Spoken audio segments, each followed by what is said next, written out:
નામ પરિમલ ગિરીશચંદ્ર દેસાઈ, તાલુકો જલાલપોર, ગામ હંસાપોર. આ મારું શાંતિ નિલયમ પ્રાકૃતિક ફાર્મ છે.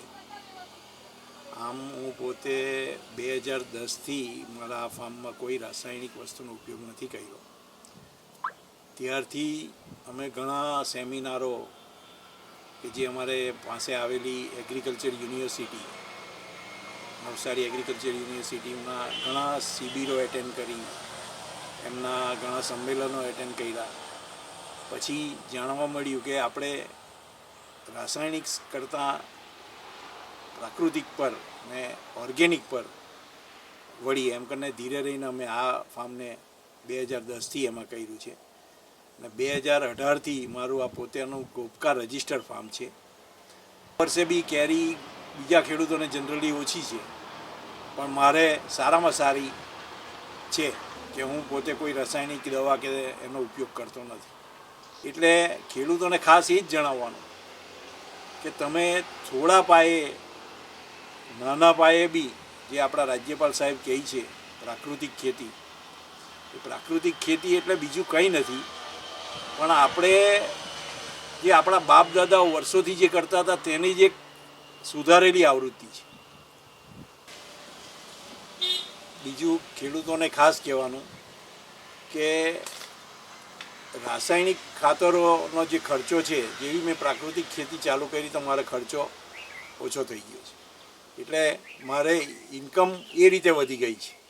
અને ખાસ તો મારે જે આ કેરી જે ચીકુ છે, મારે સુરતથી આવે છે ભાઈ, એને અહીંયાથી લઈ જાય છે અને મારો ભાવ મળે છે. કેરીમાં બી એવું જ છે, લોકોને જેમને ખબર છે એ અગાડથી બુકિંગ કરાવે છે, અમે એમને આપીએ છીએ. એટલે થોડું પ્રાઇઝમાં બી ફરક પડે છે. અને ખાસ કારણો તો એ રીતેના છે કે આવી રીતે થોડી વેલ્યુ એડિશન થાય, થોડી મળે, એનું કારણ લોકોને બી ખબર પડે કે મારું ગોપકાનું જે રજિસ્ટર્ડ ફાર્મ છે એમની વેબસાઇટ પર મારું નામ છે. એટલે ઘણી જગ્યાએથી ઇન્ક્વાયરી આવે છે આખા ઇન્ડિયામાંથી કે ભાઈ તમારી પાસે શું અવેલેબલ છે, અને લોકો માગીને લઈ જાય છે. એટલે બધા ખેડૂતોને હું એ ભલામણ કરીશ કે તમે બી તમારું ફાર્મ ગોપકા રજિસ્ટર કરાવો, અપેડા માન્યતા કરાવો, કે જેથી ઉઠીને કાલે તમને એનો લાભ મળે.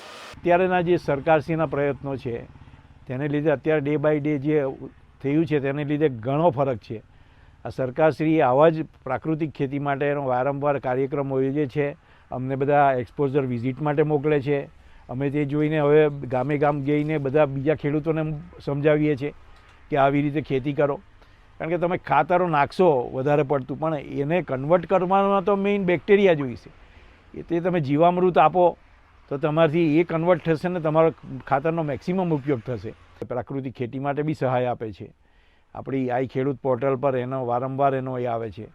બાગાયતમાંથી હું દર વર્ષે એક બોક્સના, કે જે બોક્સ આપણે વારે ઘડીએ અમારે પ્રાઇવેટ આપતા હોય એટલે બોક્સમાં પેકિંગ કરીને આપવી પડે, તો એની બી સહાય ગવર્મેન્ટ આપે છે.